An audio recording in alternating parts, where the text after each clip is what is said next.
What is beam divergence for tactical laser sights? Imagine aiming at a target in the dark with a laser sight.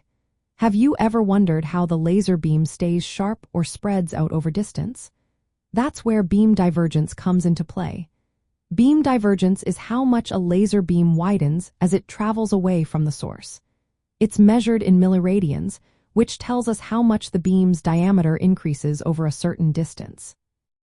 For tactical laser sights, this is a key factor because it affects how precise your aiming point remains at different ranges.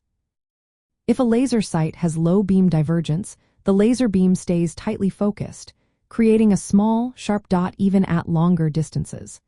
This is perfect for hitting targets accurately in low light or night conditions. On the other hand, a high divergence means the laser beam spreads out quickly, making the dot larger and less precise as it travels. That can make aiming less accurate, especially at longer ranges. Several things influence beam divergence. The wavelength of the laser light matters. Shorter wavelengths tend to have lower divergence. The size of the laser beam at the start, called the beam diameter at the aperture, also plays a role. Larger initial beams tend to have lower divergence but might requiring bigger optics. The quality of the lenses and optical components inside the laser sight is another factor. High-quality optics help keep the beam focused and reduce unwanted spreading. Manufacturers of tactical laser sights try to find a balance. They want a low divergence for accuracy but also need to keep the device compact and lightweight. Increasing the beam diameter to reduce divergence can make the sight bulkier or heavier, which might not be ideal for tactical use. So, they aim for an optimal divergence that keeps the laser dot crisp at typical engagement distances without adding unnecessary weight or size.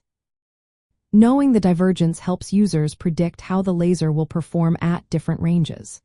For example, if a laser sight has a divergence of 1 milliradian, the laser dot will be about 1 inch wide at 100 yards. That's a good size for precise aiming. If the divergence is larger, the dot gets bigger proportionally, which can reduce accuracy. In summary, beam divergence is a key optical feature of tactical laser sights. It determines how focused or spread out the laser beam is over distance. A lower divergence means a smaller, more precise laser dot, which is ideal for accuracy and target identification. But it's also important to balance this with the size and weight of the sight to meet tactical needs effectively.